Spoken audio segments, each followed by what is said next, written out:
Esse é esse aqui mesmo. Isso. Então, o tema aí foi pluralidade familiar no Brasil, desafios e perspectivas. O que vocês acham sobre esse tema para o Enem deste ano? Vocês acham possível? Provável? O que vocês acham? Pode participar aí. Eu não acho, não. Eu também não acho, não, Samantha, porque principalmente porque envolve homossexualidade, aí eu acho que não, viu? Acho que principalmente com esses textos motivadores é o tipo de polêmica que o Enem nesse momento evitaria, né?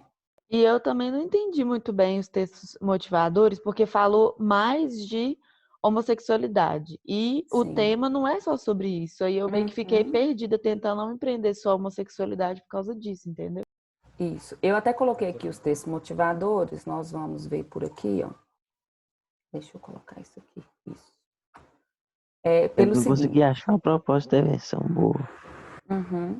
Quando a gente vê o único, vou pular direto aqui para o texto 3. Esse texto que estava lá para vocês era esse gráficozinho aqui, não era isso que aparecia lá? Sim. Sim. Esse aqui é o único que dava uma perspectiva de pensar em pluralidade, não entrando nessa questão polêmica dos relacionamentos homoafetivos. Porque aqui me mostra o padrão de família no Brasil. O que é família no Brasil? Casal sem filho com parente, casal com filhos e com parentes, mulher sem cônjuge com filhos, mulher sem cônjuge com filhos e com parentes, homem sem cônjuge com filhos, homem sem cônjuge com filhos e com parentes, e os outros, que seriam os casos polêmicos que os outros textos motivadores parecem abordar mais do que essa realidade. Se a gente perceber, a família brasileira ainda tem um padrão muito tradicional aqui, né? Casal com filhos é a maior parte dos lares das famílias brasileiras. Eu acho que realmente, quando a gente olha para o tema, vamos voltar aqui no início, tudo devia ser abordado. Não era para você criar uma situação mais polêmica do que o que esse título propõe, só porque os textos motivadores citavam as questões de famílias homossexuais. Se você ficasse preso nisso, você corria um sério risco de fugir parcialmente, de tangenciar esse tema. Porque é pluralidade familiar. A palavra plural já me indica que são todos os modelos de família. Quais são esses modelos? O que vai ser aceito enquanto modelo de família? Ok? Concordam comigo aí? O primeiro texto, então, ó, o atual conceito de família valoriza a dignidade da pessoa humana no momento em que tutela o afeto como ponto central, o próprio coração de uma legítima família. Então, esse texto era o texto definidor, me dá essa noção de família. Se família é esse conjunto, é esse vínculo de afeto e que é protegida constitucionalmente, é a base da sociedade, eu consegui definir, então, o que é uma família, do que a gente está falando. No texto 2, já fala mais a respeito, né, de lei, você tinha aqui a citação da lei, do Estatuto da Família, e que garante, vamos ler aqui embaixo, ó, define-se entidade familiar como núcleo social formado a partir da união entre um homem e uma mulher, por meio do casamento ou união estável, ou ainda por comunidade formada por qualquer dos pais e seus descendentes. Então, aqui já estava o que é a proposta em si da lei no STF e uma série de outros dados de como anda essa história, principalmente para os homossexuais no Brasil. Mas não dá, por exemplo, na proposta de intervenção, para você falar que não tem lei que não proteja isso e aí querer sugerir isso, porque já tem. Nós temos aqui a referência em 2011, então, nós temos aqui... Samantha, você acha que esse texto motivador foi colocado exatamente para não correr o risco de falar para colocar uma lei? Eu acho que sim, porque é um ponto que muita gente no Brasil ainda desconhece. As pessoas acham que não tem lei para isso, né? Acabam deixando a desejar. A questão é, o que eu acredito que seja ainda mais polêmico. As pessoas acreditavam, principalmente antes disso aqui se tornar efetivo, mas até hoje, que quando se estabelece enquanto lei, que as igrejas vão ser obrigadas a celebrar esse tipo de cerimônia. Então, se não tem visto esse tipo de cerimônia em igreja, acaba acreditando que é porque não é lei. Mas não, a lei existe enquanto civilidade é garantida pela lei, o que não obriga as instituições religiosas a celebrarem, a consumarem, né? Aí fica a critério de cada instituição, como é que ela vai resolver essa situação. Mas aí as igrejas não têm essa obrigação de fazer essa celebração. É um direito civil garantido aos cidadãos. Tudo bem, gente? Sim. Ok. Esse aqui a gente já havia comentado, então eu considero esse aqui o texto mais importante dos motivadores que vocês tinham, porque é ele que faz com que você veja essa pluralidade. O que são esses lares? O que são essas famílias no Brasil? Se a gente fica preso só aos outros, a gente não consegue entender esse plural que é falado aí no tema, então. E no texto 4 também, né, já uma outra referência que fala de casos mais particulares, mas tem uma série de dados aí importantes se vocês quisessem usar alguma coisa para argumentar em cima disso. De novo, texto motivador não pode ter cópia na sua redação, mas você pode e deve explorar os dados que vêm nele para construir argumento em cima daquilo. De acordo com o IBGE, que elaborou o estudo de estatísticas de gênero em 2000, as mulheres chefiavam 24,9% dos 44,8 milhões de domicílios particulares. Em 2010, 38,7% dos 57,3 milhões registrados já eram comandados por mulheres. Aqui já mostra mais uma perspectiva do que a gente vê que socialmente foi outro ponto polêmico de considerar isso família. Os casos de mulheres solteiras chefiando a casa, ou mesmo, talvez ainda mais recente, de pais solteiros chefiando a casa. Tem algum microfone ligado aí, gente? Quer fazer pergunta? Ou só comentar? Ana Paula, é o seu que tá ligado. Opa, passei demais. Isso. Então, nesse dado aqui, eu acho que é importante citar, por exemplo, o contexto atual. Eu não sei se vocês já observaram isso aí na rotina do dia a dia, ou se realmente tem essa informação, mas era muito comum até... eu vi um dado, acho que eu não coloquei aqui na minha pesquisa não, porque isso era muito particular, fiquei com medo de vocês ficarem falando só disso também e fugir do tema. Até, se não estiver enganado, até 2002, era muito comum que as causas em relação ao divórcio, guarda de filhos e tal, que a mulher sempre tivesse uma prioridade. Ah, não, o filho tem que ficar com a mãe, o filho tem que ficar com a mãe. E, recentemente, o histórico que se tem atual é de que isso já não é mais uma premissa para o judiciário. Não é sempre dessa maneira. Cada caso é analisado particularmente, individualmente. Nós temos muitos casos em que a guarda, a tutela é dada, sim, para os pais e eles são considerados a melhor opção para aquela família, para aquela criança ou para os filhos em geral para ficar. Então, esse texto aqui também fugia um pouquinho daquilo que o 1 e o 2 fazia vocês pensarem que era só sobre a polêmica da homossexualidade, né? Hora da pesquisa, que eu pensei em algumas coisas importantes aqui para vocês pesquisarem. Eu coloquei aqui, toda hora eu passo sem querer, uma referenciazinha, né, de alguns sites. Isso aqui, na hora que eu envio para vocês, se fosse o caso de ainda produzir essa redação, vocês podiam usar esses links para fazer as próprias pesquisas. Mas isso aqui é um artigo mesmo, que está num site chamado Justiça de Saia. Não sei se alguém já viu aí alguma coisa a respeito. Um texto falando exatamente o reconhecimento da pluralidade familiar, fazendo uma análise nesse contexto brasileiro, de como outros modelos de família são, então, considerados. Depois a gente tem aqui uma outra referência, eu coloquei um trechinho maior do boletim jurídico, que também trata. É um tema que está muito, vamos dizer assim, gostaram, que está na discussão, está no popular, está no dia a dia, no comentário das pessoas. Mas quando a gente vai fazer a pesquisa mesmo, é um texto que eu vejo, pelo menos de acordo com o que eu fiz aqui, não sei se era o que vocês imaginavam, a gente precisa de argumento embasado no que a gente tem de lei. Então, por isso, tantas referências em relação ao judiciário, né? Eu achei interessante esse trechinho que eu coloquei para vocês. Olha só, o conceito de família atualmente é muito distinto ao conceito estabelecido no século XIX. De acordo com o Código Civil de 1916, porque ainda estava perdurando, né, os preceitos do século XIX, a família só poderia ser estabelecida através do casamento. Com todas as mudanças sociais que ocorreram ao longo dos anos, deixou-se de ter um conceito padrão biológico estagnado do que é família. Com o tempo, passou-se a reconhecer a importância dos vínculos afetivos e o companheirismo. Com isso, outros gêneros de família passaram a existir e serem reconhecidos pelo legislador. as quais tinham a finalidade de priorizar o amor, fidelidade, respeito, carinho, respeito repetiu, e de novo eu copiei do jeitinho que estava lá. Então, realmente estava com essa repetição. Ô, Samantha, Oi. esse trecho que você acabou de ler poderia ser o primeiro desenvolvimento? Poderia, mas seria uma cópia, né? Não. Totalmente. Tá do jeitinho que estava lá nesse boletim jurídico, tá? Desse reconhecimento aí.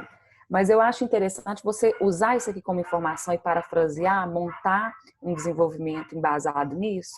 Tranquilo, pensar sobre essa ideia é importante sem fazer cópia. Podia usar o dado aí do Código Civil de 1916? Podia.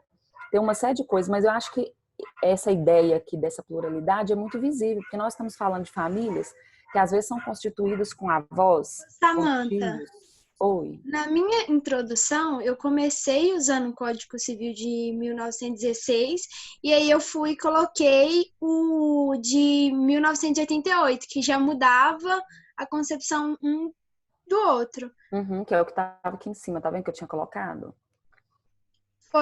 Eu usei os dois para Uhum. introdução. Não tem problema não. Aí você fez uma introdução que a gente chama de linha do tempo. Lembra que quando a gente estudou o capítulo de introdução, nós fizemos a introdução por linha do tempo, você define o tema a partir de elementos históricos que foram acontecendo aí ao longo do tempo. Então, eu acredito que tenha ficado legal também, da maneira que tiver escrito lá. Tá bom? Aqui embaixo eu não coloquei trechinho, mas onde tem a setinha aqui, ó, são outras diferenças, outras referências importantes para vocês. Mas também tá lá dentro do Jus Brasil, aqui é específico, né, é um artigo de um advogado também. E aqui é um tema que já caiu muito parecido no projeto Redação, já estava disponível lá também há alguns anos. Eu dei uma olhadinha de como é que estava a proposta deles, contextos motivadores diferentes, mas basicamente o mesmo tema, sobre a pluralidade familiar. Aqui eu já comecei a colocar alguns nomes. Engraçado, achei que eu tinha colocado. Esqueci de pôr título. Pensando aí nos argumentos de autoridade, que acho que fica todo mundo mais preocupado ou pensando em enriquecer essa argumentação com isso aí. Então a gente podia, tem N referências. Se você pegar desde Platão, Aristóteles, você vai encontrar alguma coisa sobre família. Eles vão ter falado, pensando em filósofos. Se você pegar sociólogos, médicos, psiquiatras, analistas, professores, educadores, vai ter um monte. Então, selecionei aqui alguns aleatoriamente, mas não significa que era só isso que você tinha para usar. Com Durkheim, eu coloquei, encarava a família como sendo uma instituição fulcral da sociedade e uma parte importante da estrutura social, tendo incluído a sociologia da família no seio da sociologia jurídica e da ciência dos fenômenos morais, para o qual fez sua maior contribuição. Então, já é uma referência que eu vejo que vocês usam com frequência, mas é importante não só ficar analisando as frases prontas, isoladas de cada pensador, mas reconhecer quem ele é, sobre quem ele escreveu, porque aí você usa com mais segurança. O argumento de autoridade não parece uma cola, uma cópiazinha, pegou de alguma coisa e jogou lá só aquele trechinho que lembrava. Você usa com segurança, demonstrando que você realmente conhecia aquele autor. Depois, Augusto Cury é outro que está sendo usado com muita frequência. Quase todos os temas sociais dá para usar alguma coisa a respeito dele. Aqui eu coloquei uma referência sobre quem é mesmo, né? Médico psiquiatra, pesquisador, escritor, seus livros são publicados em mais de 70 países e ele já vendeu mais de 30 milhões de livros somente no Brasil. O best-seller, O Vendedor de Sonhos, se tornou um filme e foi lançado nos cinemas em 2016. E não deixa de ter um pouco dessa discussão a respeito de família, né, do que é a família, então por isso também é importantíssimo. O Mário Sérgio Cortella também acho que é muito usado para os temas sociais.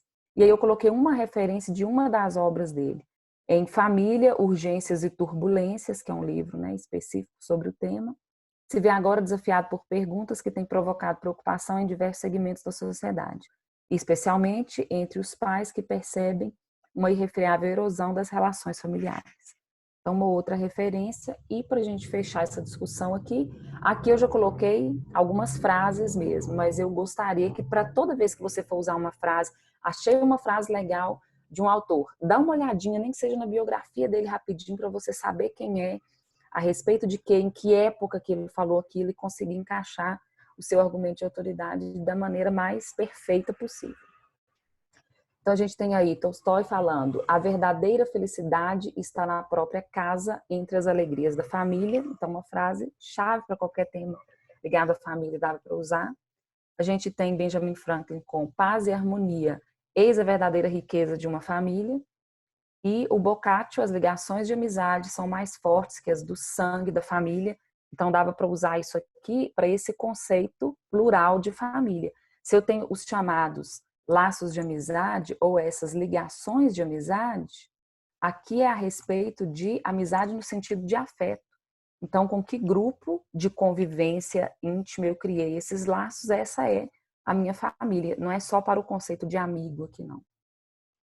E por último, o Burgos aí, há tipos de famílias melhores do que os outros. Essa é uma frase polêmica dele, mas quando a gente analisa o contexto como um todo, ele vai estar falando sobre o que funciona bem. Não é ter um padrão fechado, fixo, ou voltar à ideia única de família, mas é pensar em qual é o modelo que está funcionando bem naquela convivência, naquele núcleo familiar, enquanto tem modelos que não estariam gerando resultado. Então, uma frase que dava para usar também, mas tinha que pensar com mais cautela a respeito dela.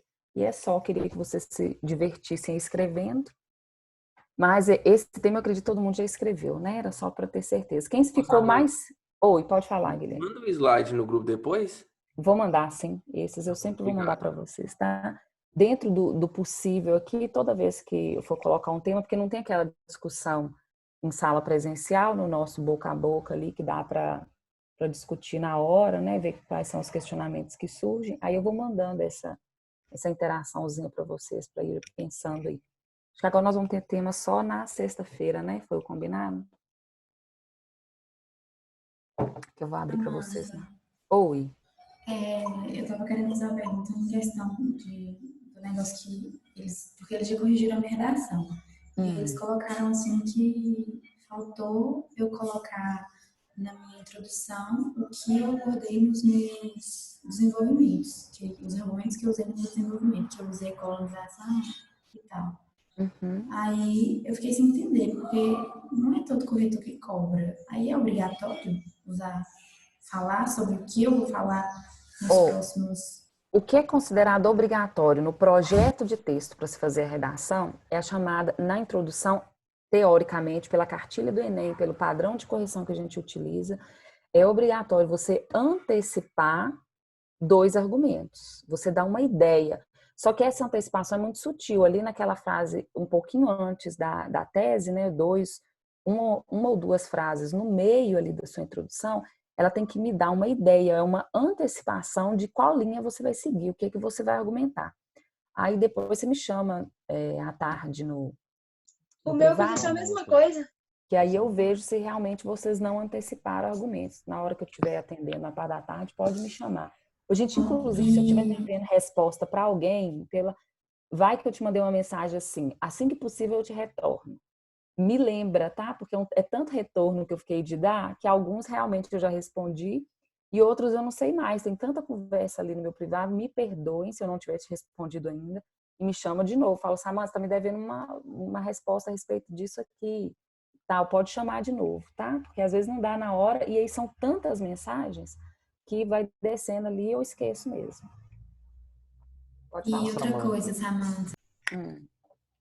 Peraí, pode falar, quem tá falando primeiro pode falar. Então tá.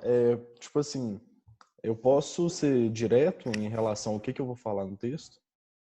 Nessa Por introdução? Exemplo, eu falo, na introdução eu falo tipo assim, a gente tem esse problema por coisas como isso e aquilo. Aí esses 2 vão ser meus argumentos do texto. Sim, pode sim. Beleza, valeu. Samanta, é obrigatório também usar os conectivos no início dos 2 desenvolvimentos ou no primeiro desenvolvimento? Não tem tanta necessidade. É obrigatório usar os conectivos. No início, né? Você está falando do início de parágrafo. Nos 2, há necessidade. Sim, há necessidade de conectivo. Tá. É porque quase nunca me cobraram do primeiro, entendeu? E nessa redação me cobraram. Tem alguns corretores, a plataforma sempre manda para mim uma observação, falando que estão alinhando. Quando acontece algum erro de nota, porque já aconteceu de a gente pedir revisão e a nota ser alterada, e eles vão e pedem desculpa, que está alinhando tudo. Acontece, gente, tem corretores, como eu já conversei com vocês, do país inteiro. Então, talvez algum ainda não está muito alinhadinho com aquela proposta ali e as coisas estão chegando nos eixos. Mas se agora um está te cobrando, é porque esse é o padrão mesmo. Pensa que esse é o melhor, viu? Beleza, obrigada. De nada. Mais alguma coisa, gente? Podemos seguir?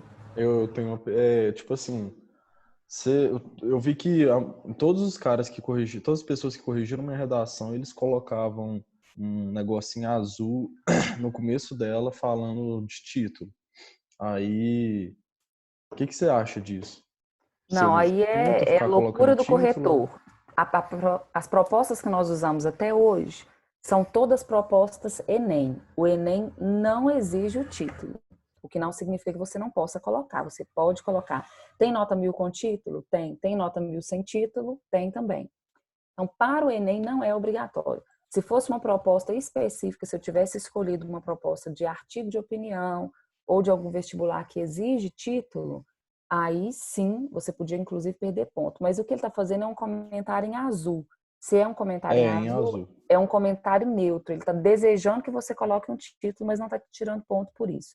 Provavelmente é um corretor, como é que eu posso dizer, mais sem ofensas, né? Ai, meu Deus, antigo, não, todo jeito fica estranho, né? Antigo, antiquado. Mas é de uma outra geração que achava que o título era... Você zerava uma redação nos anos 90 por não colocar título, para você ter uma ideia. Que isso? Era obrigatório mesmo o título.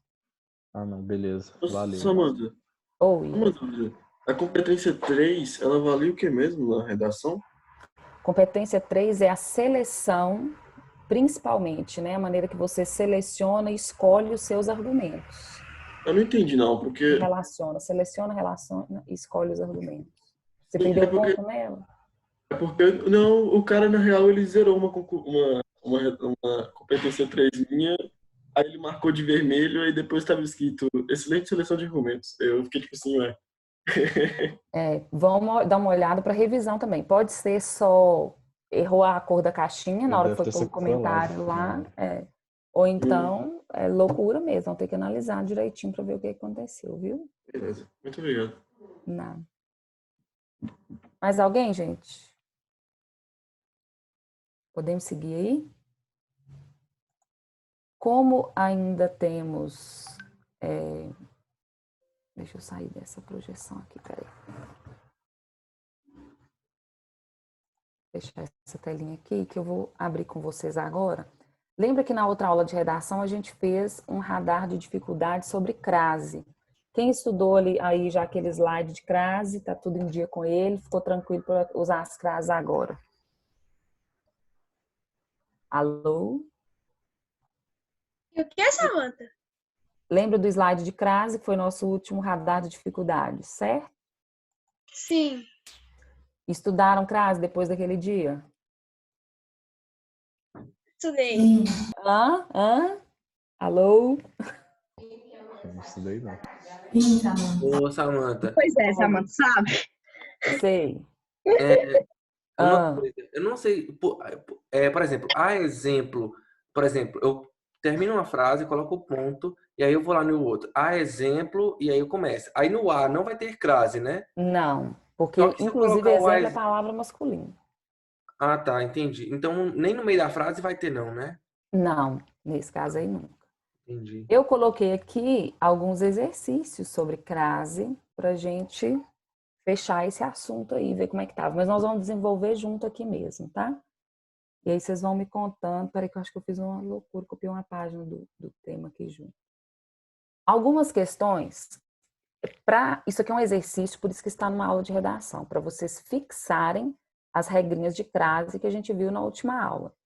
É claro que essas questões fechadas não são questões do padrão Enem, são questões que vocês vão ver de outros vestibulares, de concurso público, porque o Enem não vai cobrar a crase pura, assim, desse jeito, né? Igual um enunciado tão explícito quanto esse de que está cobrando elemento gramatical. Então, isso aqui é para a gente visualizar e aplicar nas redações, já que essa é uma dificuldade que tem aparecido com frequência lá. Então, olha aí o que a gente tem, né? Fundação Getúlio Vargas. Assinale a alternativa em que está correto o uso do acento indicativo de crase. Então, você está procurando aquela que está corretinha, né? Letra A. O autor se comparou a alguém que tem boa memória. O que vocês acham dessa opção? Tem ou não tem crase? Podem participar. Não tem crase. Não tem crase. Então, alguém respondeu aí, tá correto. Mas cadê meu mouse, gente? Sumiu aqui. Por causa dessa palavrinha aqui, ó. Eu tenho um pronome. Lembra que a regrinha era assim, a maioria dos pronomes não vão usar crase, com exceção de aquilo, aquela e aquele, e os possessivos femininos. Minha, sua, nossa. Então, fora isso, analisei se ele é masculino ou feminino, não. Já decorei pela regrinha de pronome, que eu não vou usar crase, problema resolvido. Ele se referiu às pessoas de boa memória. O que vocês acham dessa opção? Eu acho que sim. Eu acho que sim. Porque Válida, né? Pelo masculino fica alta, né? Aos meninos. Aos meninos, aos colegas, aos homens. Então, fiquei na dúvida, ainda é letra B, vou só deixar uma interrogaçãozinha aqui e a gente vai analisando a outra. Letra C. As pessoas aludem a uma causa específica. Não tem crase. Não tem, tá, gente? Marca aí, nunca tem crase antes de uma. Porque a crase não significa A mais... Nossa, mais ficou quase um X. A mais A de artigo. Se eu já tenho aqui um artigo indefinido, para que eu ia ter outro aqui? Então, aqui também não dá. Por essa regrinha. Então, nunca antes de uma. Letra D. Ele passou a ser entendido a partir de suas reflexões sobre a memória. Não tem crase. Não tem. Por quê? Essa é uma expressão muito errada. Verbo. Partir aqui é um verbo. Então, lembra que tinha uma regrinha? Nunca usamos antes de verbo. Então, também não dava. E, por último, os livros foram entregues a ele. Não. Palavra masculina. Palavra masculina e também pronome, igualzinho a alguém aqui. Lembra que não tinha com nenhum pronome Mesmo pessoal. se for a ela, não vai ter nessa mão. Mesmo se for a ela, não vai ter. É por conta do pronome. Então, só podia ser mesmo, letra B, aqui, como a gente tinha visualizado. Fácil demais isso, não é? Fala a verdade. Fácil. Facinho, né? Fazendo assim é fácil, mas na hora que a gente vai escrever, aí eu embolo. É por isso que eu vou aconselhar vocês a fazerem listas assim de concurso público, de outros vestibulados que cobram gramática pura, porque isso a gente só registra para usar no nosso texto quando a gente já memorizou muito. Então, quando eu faço muito exercício dele, na hora que eu vou escrever, tem uma lá, eu falo, não, aqui eu não vou pôr crase. Se eu só olhar aleatoriamente, de vez em quando, uma questãozinha ou outra, não dá tempo da sua memória registrar isso a longo prazo. É por isso que tem que fazer com frequência. Se estiver errando muito, volta nas regrinhas, volta a fazer exercício. Samanta, teria como então você enviar uma lista assim com bastante questões desse tipo pra gente? Tem, eu posso fazer uma listinha para vocês. Ah, eu tiro então umas igual eu fiz para. Aqui eu acho que eu só selecionei 5 ou 6 questões, não sei. Mas eu posso montar um material bem extenso assim para vocês treinarem bastante isso, viu? Tá bom, obrigada. Então, de nada. Vamos fazer essa aí, ó. É questão de concurso público para escrivão da Polícia Civil de São Paulo. Escrivão exige que escolaridade, gente, para esse concurso público? Quem sabe? Letras? Sim. Nível médio, tá? Teve uma época, aliás, isso aqui eu não sei, dependendo da época que for, né? Que só podia fazer para graduado em Direito. Depois houve uma abertura para outras áreas do conhecimento, como de conhecimento humano, e depois para nível médio. Então, nós temos escrivão de formação média no país já. Inclusive, eu tenho um primo que passou no último concurso e já está lá na Cadepol fazendo os 2 anos de preparação antes de assumir, de fato, o cargo, né? Mas já é a nível médio, viu? É possível, tem muitos concursos para essa área que já são de nível médio. E tem específico para direito.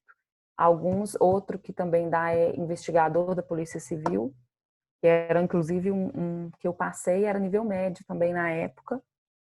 E eu passei e tomei pau no exame médico. Dá para crer num negócio desse?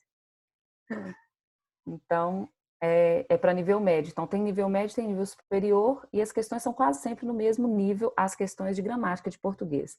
Para quem vai fazer, independente da sua área, vou fazer medicina, mas depois eu penso num concurso público para alguma coisa específica, medicina forense, quer fazer alguma outra área. Então, gramática é uma coisa que vocês vão precisar muitíssimo, quem quer fazer qualquer outro cargo público aí, né? Alternativa em que o sinal de crase não procede. Não procede, nós estamos procurando, aqui está errada, então, que o uso não está legal. À exceção da Bandeirantes, as outras emissoras de televisão detêm a ampla liderança com percentuais fabulosos. O que vocês acham dessa opção? Eu acho que tá certo, Samanta. Todo mundo concorda que tá certo? Sim. Sim, tá certo, sim. Quando aparece assim no inicinho, a gente fica meio na dúvida, mas lembra que tinha uma regrinha lá para as locuções? Locuções adverbiais, prepositivas, conjuntivas. A gente pode registrar assim o seguinte, ó, essa é uma locução prepositiva, tá vendo que termina em preposição? À exceção de. Toda vez que você for usar essa expressão, à exceção de, aí usa o artigo quando precisar, à exceção da, à exceção do, sempre vai ter crase, tá? É uma regrinha de locução. Letra B. Está presente a cineasta das cidades brasileiras a quem a porcentagem de 7% surpreendeu. O que vocês acham dessa? Eu acho que tá errado. Errado, por quê? Por causa do quem? É pronome? De novo, resolvemos com o mesmo critério já usado aqui, ó. Eu tenho um pronome, então já estou achando que essa aqui está errada. Mas vai que eu não lembro de tudo, pode ter alguma exceção, pode ter alguma outra mais gritante, vamos terminar de ler as opções. Letra C. Os dados da pesquisa referem-se às cenas certamente sem paralelo em qualquer outro lugar no mundo. E aí, certa? Certo. Certa. Olha como que se eu pensar pela regrinha, pela dicasinha da substituição pelo masculino vai dar aos, eu confirmo com o verbo referir, esse é um verbo que sempre pede a preposição a. Então, se eu tenho esse verbo e eu tenho palavra feminina, é óbvio que eu vou precisar de crase. Então, tá certinho também. Letra D ficou um pouquinho cortada aqui embaixo, mas esse concurso só ia ter a opção D mesmo. Cresce às escondidas o número de cidades recebendo imagens de televisão ameaçadoras dos valores ético-culturais. Tem ou não tem? Tem. Tem, de novo, igual na letra A, só que aqui é um outro tipo de locução. Às escondidas é uma locução adverbial, é de modo, né? Ela dá uma ideia do modo que isso é feito e sempre vai usar a crase. Então, só podia ser mesmo, letra B, a nossa opção correta. Fácil também, não é? É ou não é fácil, gente, essa questão? Fácil, né? Sim. Tanto que aliás, tanto não. Às vezes, quando a gente está fazendo prova, você imagina a pessoa lá fazendo concurso público, querendo resolver sua vida, você está numa situação de tensão que é difícil de observar isso, não está fazendo essa questão isolada, o assunto não é só crase, já fez um mundo de questão de português, de direito, de informática, que geralmente esse concurso cai em informática, direito e português, mas português é peso 2, é o maior número de questões sempre para os concursos públicos, então realmente precisa estar muito seguro. Questão também de concurso do IBGE. Assinale a opção incorreta em relação ao emprego do acento indicativo de crase. Então, de novo, estamos procurando a incorreta, ou seja, aquela que está errada. Letra A. O pesquisador deu maior atenção à cidade menos privilegiada. Certo ou errado? Podia ter colocado maior atenção ao povo, por exemplo, eu ia confirmar pela dicasinha que estava certa, né? Então, ok, concordamos com ela aqui. Letra B. Mesmo atrasado, o recenseador compareceu à entrevista. Tá certo. Certo também. Posso tentar substituir compareceu ao compromisso. Também dava certinho. Letra C. A verba aprovada destina-se somente àquela cidade sertaneja. Tá certo. Eu acho que tá certo. Também acho que tá certo. Certo também. Lembra que aquela, aquele, aquilo, quando o verbo pede destinar-se a alguma coisa, a regência exige essa crase ou aquela admite em cima ali. Letra D. O resultado estatístico poderia pertencer a qualquer população carente. Errado. Tá errado. Errada. Por quê? Por causa do Qualquer. qualquer. Qualquer também é pronome indefinido. Então, mesma regrinha dos pronomes, eu vou marcar aqui de uma vez, era essa mesma.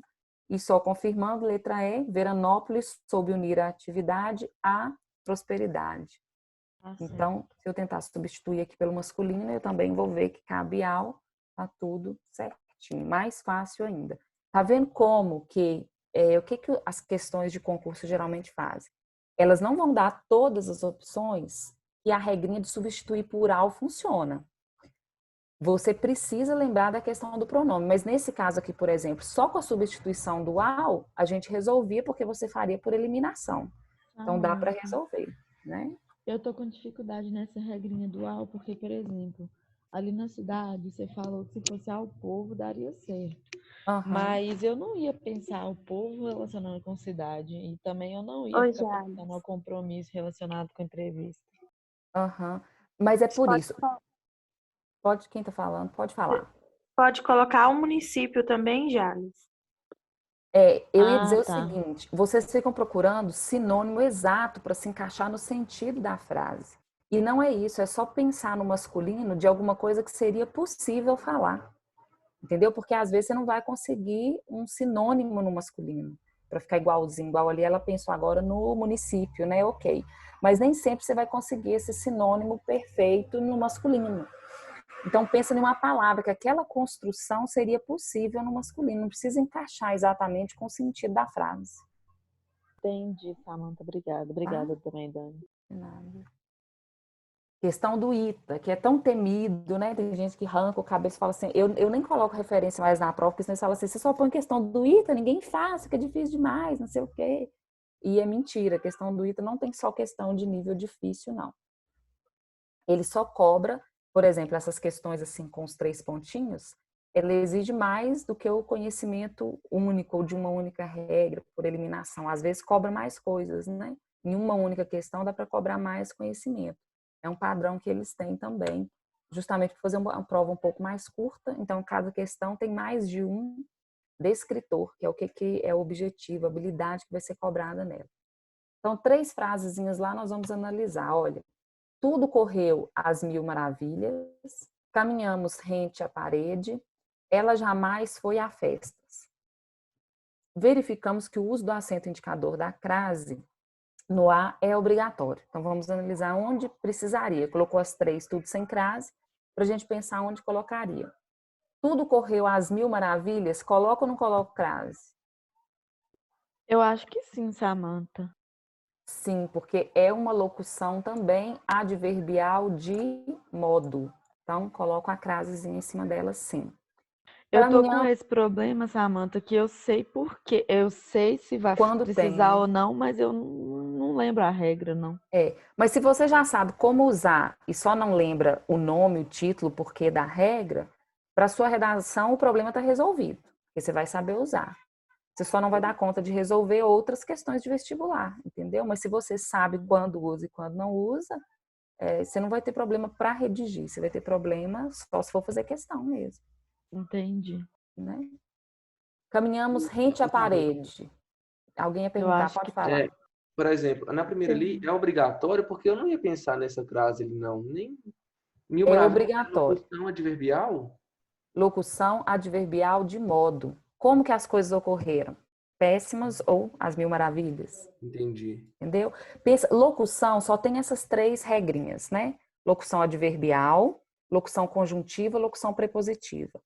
A prepositiva e a conjuntiva é fácil da gente visualizar, porque ou termina com a preposição, vai ter um de, com, ou com o próprio a, ou a conjuntiva vai terminar com a conjunção. Geralmente é com a conjunção que, à medida que, à proporção que. Então, essas é que a gente precisa ficar mais atento, se não lembrar a justificativa, a regra do porquê. E as adverbiais, as que trazem circunstância, de tempo, de modo, de lugar. Então, eu vejo uma circunstância ali, é uma locução adverbial. Entendido? Entendi. Ok. Caminhamos rente à parede. Eu acho que precisa, Tem. Samantha. Na verdade, eu estou em dúvida se precisa ou se é facultativa. Vão tentar colocar aqui, ó, a palavra masculina. Caminhamos rente ao muro. Não dá? E até parece bem um sinônimo aí. Então, nesse caso, sim, tem sim.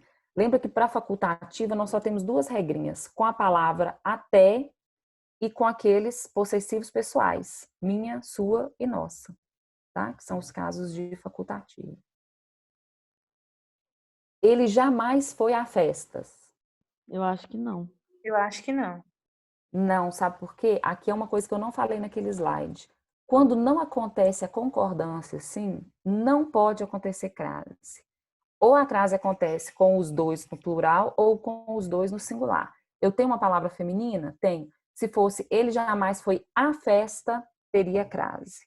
Ele jamais foi às festas, teria crase. Mas se eu não faço a concordância, eu estou subentendendo que isso aqui é só preposição, porque esse a não concorda com o substantivo, então nele não tem artigo, que é quem faz concordância. Então, por isso, se não houver concordância aqui, nunca haverá crase. Combinado? Qual letra que era, então? Letra C. Letra C. A única que dava aqui. Entendido? Ok, gente? Alguém quer perguntar alguma coisa aí nessa? E aí, eu acredito que essa já seja a última. Tá? Ui! Ninguém viu. Ninguém viu nada. Em alguns nomes de lugares femininos, não é correto utilizar a crase. Assinale a alternativa em que ocorre esse uso incorreto. Então, estamos procurando o que está errado. Marta foi à Itália. Certo ou errado com crase? Certo, porque a palavra é feminina e as duas estão no singular?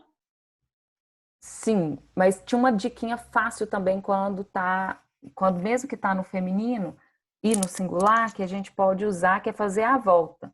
Eu volto de Itália ou volto da Itália? Da Itália. Da Itália. Então, confirmei que realmente precisa dessa crase, porque também tem o azinho no da volta. Joana foi à Bahia. Volto da Bahia ou de Bahia? Da Bahia. Da Bahia, então também tá certo. Jonas foi à Argentina. Tá Volto certo. da Argentina ou de Argentina? Da Argentina. Da. Marcos foi a Londres. Tá errado. Volto de Londres, né? E, por último, essa aqui que é uma opção péssima, mal elaborada, que é quando o elaborador de questão não tem mais o que colocar, e aí ele enlouquecido põe lá todas as anteriores, ou nenhuma das anteriores, ou não há alternativa incorreta. Facinho também fazer essa regrinha do voltar, né? Coloca da Sim. ou de, e você observa se tem ou não. E aí fechamos, tinha só um gabaritozinho aqui para vocês conferirem. Ô, Samantha, no Sim. caso de Minas Gerais, que as duas palavras são no plural, aí eu vou falar, eu volto das Minas Gerais ou eu volto de Minas Gerais? Esse é um caso polêmico. Lembra que na aula teórica eu até falei com vocês assim, que dependendo da variação linguística, a gente ia ter uma certa dificuldade para identificar isso aí.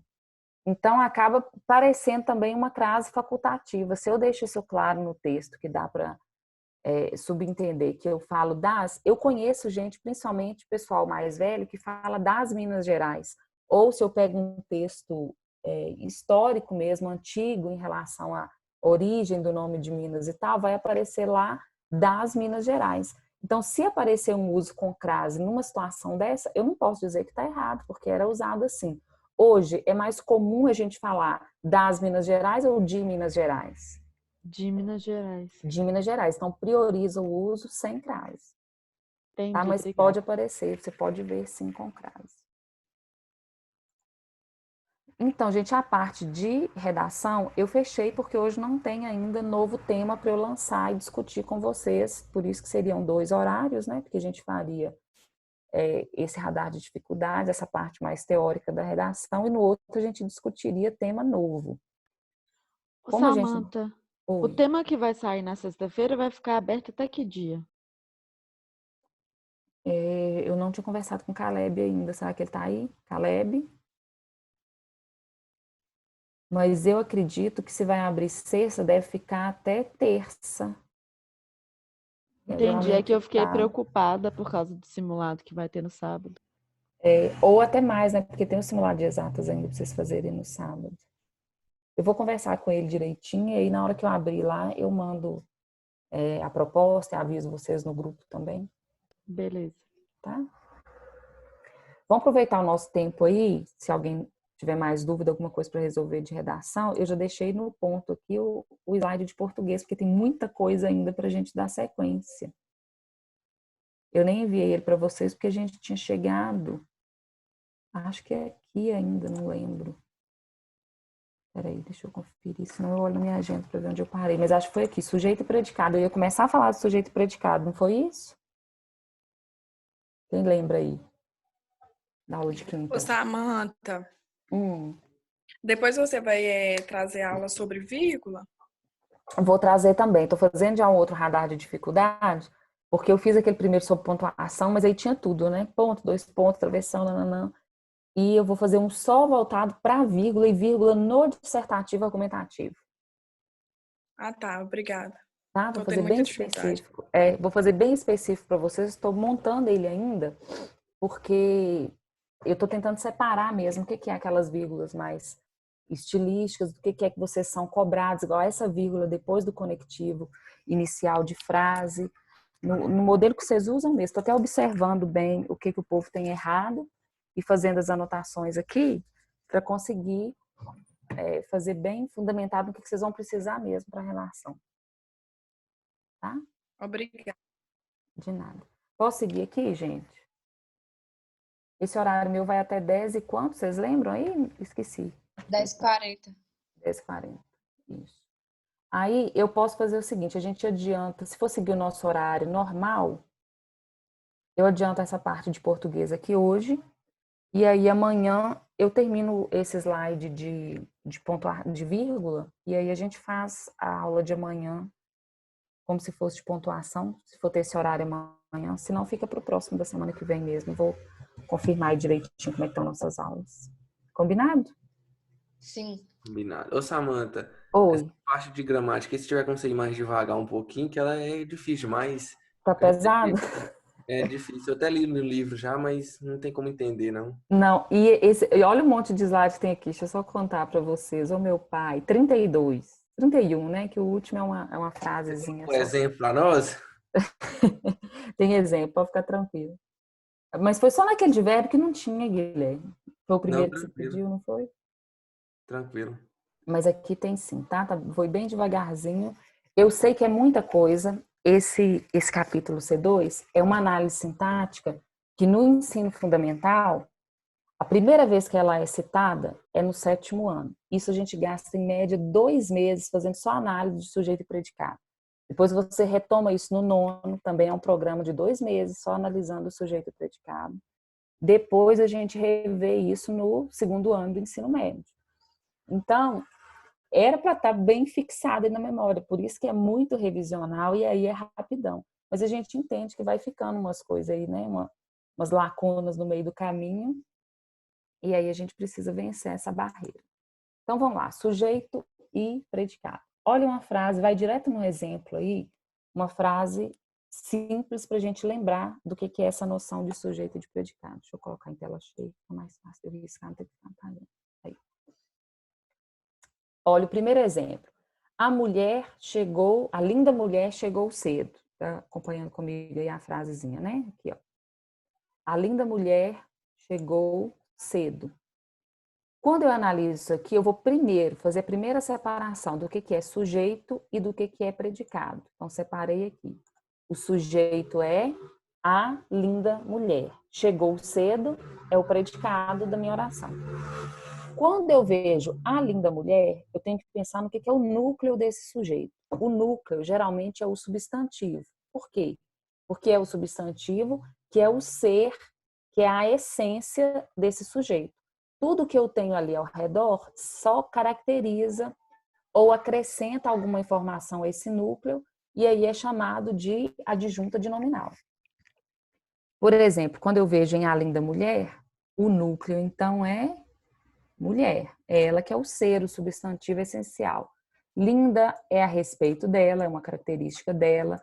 O a é um artigo definido, que também está definindo esse substantivo. Então, tudo se refere a esse núcleo. Quando eu tenho um sujeito desse jeito, ele pode ter um monte de informações.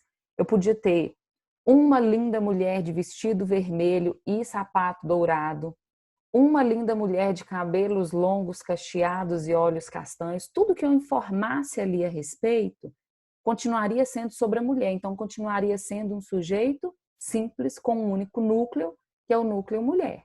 Ficou claro isso para todo mundo? Confirma aí para mim. Sim. Ok, né? Então, só tem um núcleo, classifica esse sujeito como sujeito simples. Quando que eu vou pensar num sujeito composto? Quando eu tenho 2 ou mais. Pode acontecer com mais de 2 núcleos, mais de 2 seres. Eu vou ter informações ali naquele sujeito que dizem respeito a mais seres. Então, nesse caso, eu tenho o menino e a menina chegaram. Separei aqui o sujeito, o menino e a menina. Quais são os núcleos? Menino, menina. 2 núcleos, por isso eu classifico esse como um sujeito composto. Eu posso fazer, por exemplo, uma frase assim: professores, alunos e responsáveis estavam presentes na reunião. Eu vou ter 3 núcleos. Professores é um núcleo, alunos é outro, responsáveis é outro. Então, 3 núcleos também é um sujeito composto. Visualizei, determinei quem são, e aí eu classifico como simples ou composto de acordo com o número de núcleo. Tranquilo, gente? Esse aqui é o mais fácil possível, tem que definir tranquilamente. Depois eu passo para o sujeito indeterminado. Quem tinha anotado ou visto aí umas fotinhas que eu tinha mandado de mapinha mental, era uma coisa que uma aluna tinha me pedido, que eu falei que eu tinha em casa, que eu uso para fazer no quadro. Eu tinha colocado lá também sujeito oracional e de infinitivo. Nesse quadro aqui ainda não aparece, no capítulo de vocês ainda não está aparecendo, porque aqui nós estamos na análise do período simples, e esses são mais para período composto, então é para tipos de sujeito em geral, depois a gente vai ter outro capítulo para falar deles, tá? Então agora o indeterminado. O indeterminado, ele acontece geralmente com terceira pessoa, é por isso que está aqui um eles, que é o que vai estar indeterminado, de alguma maneira, não inserido nessa frase aqui. Chegaram cedo à festa. Em sala, eu gosto de usar um exemplo que também tem essa mesma desinência, essa terminação em terceira pessoa, e terceira pessoa do plural, que é assim, ó. Quando eu viro para vocês, falo assim: mataram um cara lá na praça. Ou então eu falo: falaram mal de você na escola. Quando eu uso esse plural aqui, a gente chama isso de plural de indeterminação. Pode ter sido um único assassino na praça, mas eu não sei quem é, eu não determino. Aí eu uso mataram. Uma pessoa falou mal de você. Eu não quero identificar quem é essa pessoa, então eu falo, falaram mal de você na escola. Mas significa que isso de fato é plural? Não, não significa. Isso é só um sujeito indeterminado. Então a gente grava assim, acontece com a terceira pessoa, no plural, por indeterminação, e acontece também, eu vou abrir uma caixinha de texto aqui, quer ver? Peraí. Cadê meu negocinho de texto? Aqui. Deixa eu colocar aqui para vocês, assim, ó.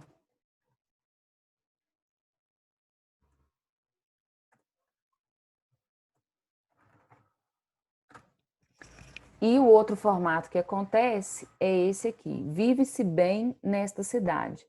Eu continuo aqui tendo uma terceira pessoa.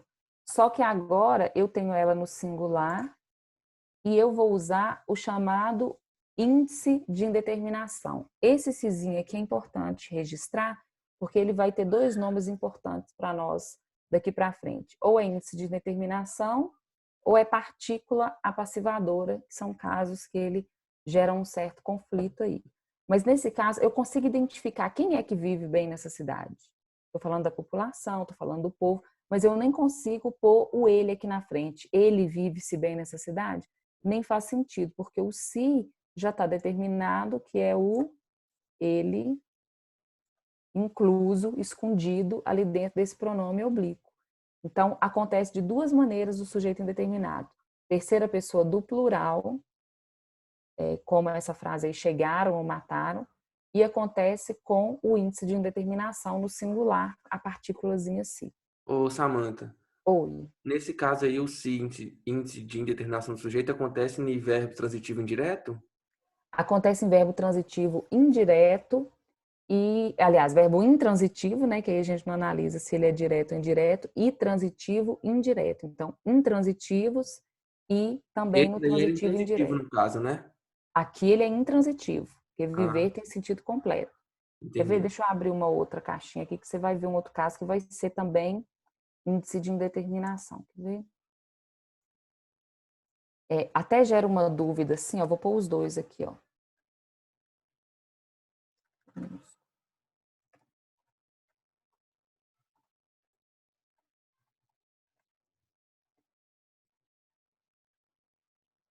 eu colocar uma outra.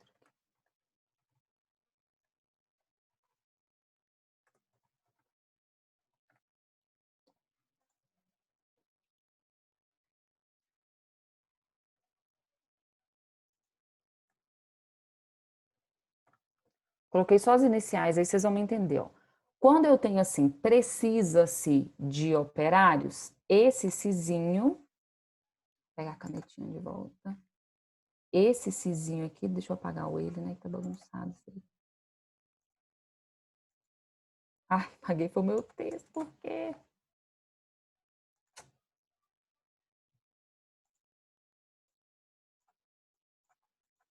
Esse trem aqui não quer apagar.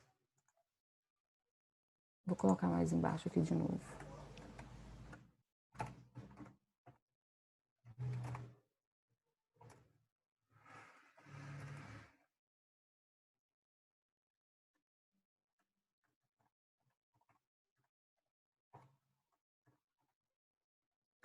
Vocês vão observar até pela concordância nesse caso aqui, ó. Quando eu falo precisa-se de operários, eu tenho operários no plural, mas eu continuo tendo o verbo aqui no singular. Precisa-se de operários, não dá nem para eu fazer aquela inversão, como eu vou conseguir fazer na frase de baixo, no vendem-se casas. Então, nesse caso aqui, o sizinho é índice de indeterminação. Se eu perguntasse qual o tipo de sujeito dessa primeira frase, sujeito indeterminado. Nessa segunda frase, eu tenho o verbo no plural, porque casas está no plural. Vendem-se casas. Aqui é transitivo indireto, porque eu tenho um Dzinho aqui fazendo a ligação. Aqui é transitivo direto, eu não preciso de nada para fazer a ligação entre o verbo e casas. Acontece a concordância porque eu posso, inclusive, colocar isso em voz passiva analítica. Casas são vendidas. No caso dessa frase aqui, como o sujeito é indeterminado, eu não consigo fazer operários são de precisados. Eu não consigo eliminar ou montar isso porque não é voz passiva. Então, nesse caso aqui, eu mantenho o sujeito sempre no singular, o verbo sempre no singular, porque o sujeito é indeterminado, esse se é chamado de índice de indeterminação. Nesse caso, eu faço a concordância aqui do verbo, e esse se é partícula apassivadora. Ficou claro para todo mundo? Sim. Mas, por exemplo, o precisa poderia ser precisam? Não, não poderia. Porque se ele é indeterminado, o indeterminado só acontece de duas maneiras. Ou é no plural aqui, sem partícula si, ou é no singular com partícula si. É que eu fiquei na dúvida. Vamos supor que mais de uma pessoa precisava, entendeu? Aí eu fiquei Mas assim. mesmo assim, é igual o vive-se. É mais de uma pessoa que vive em Capelinha, mas a gente sempre vai usar vive-se bem nessa cidade. Entendi. Entendeu? Então, é esse caso aí.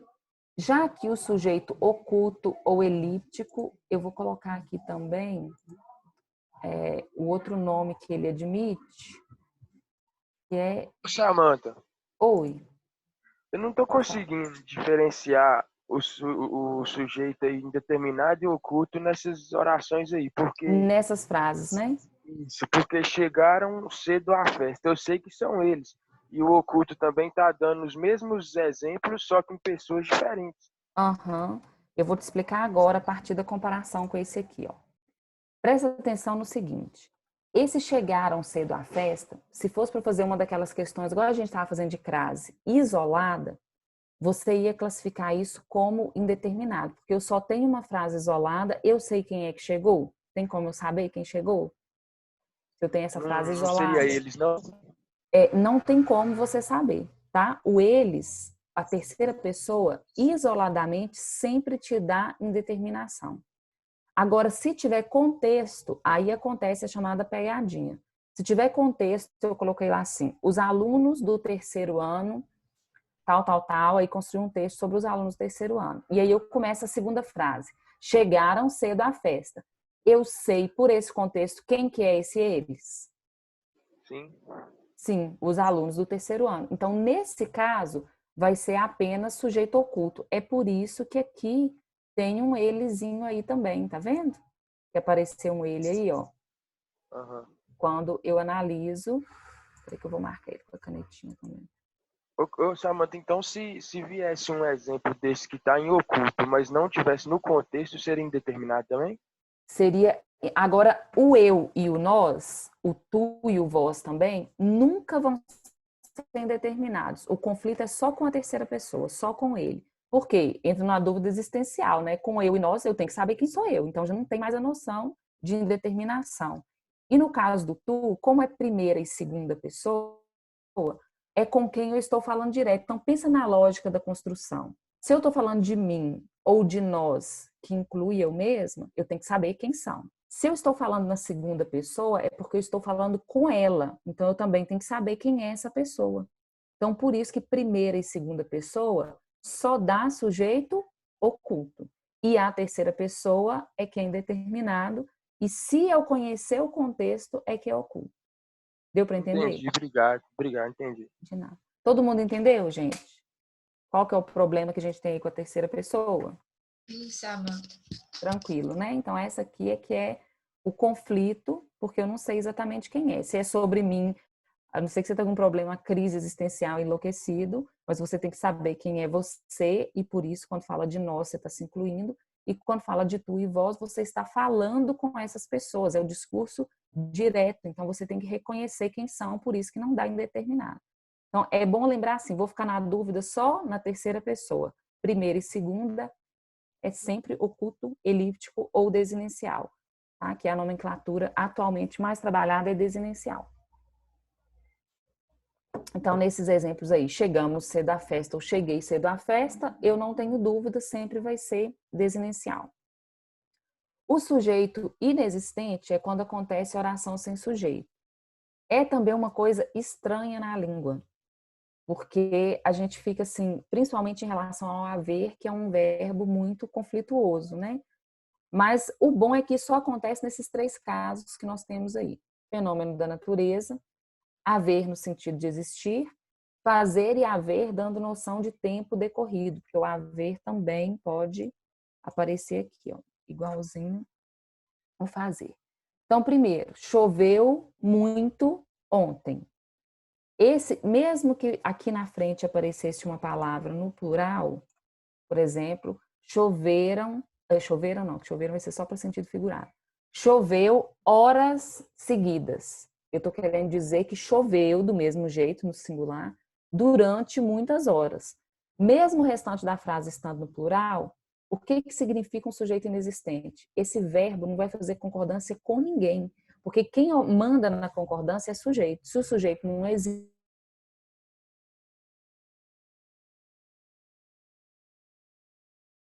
Fui eu que travei ou foi a Samantha?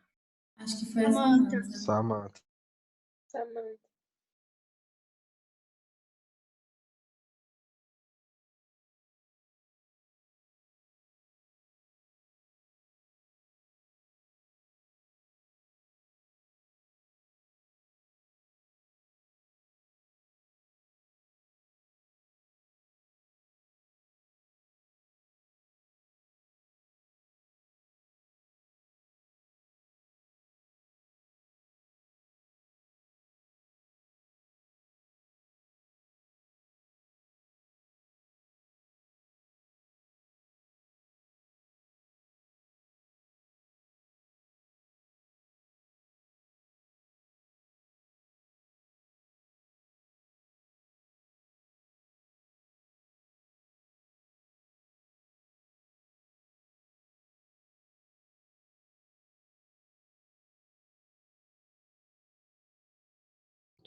Amiga, avisa ela lá, o Caleb. Ah, pronto, virei porta-voz agora. Tô brincando. Mas vou lá sempre falar com foi. ele. Nossa Senhora. O que você quer que me avise aí, Karine? Samanta travou, saiu daqui, ué. A internet dela caiu. Simples. Já que ela volta.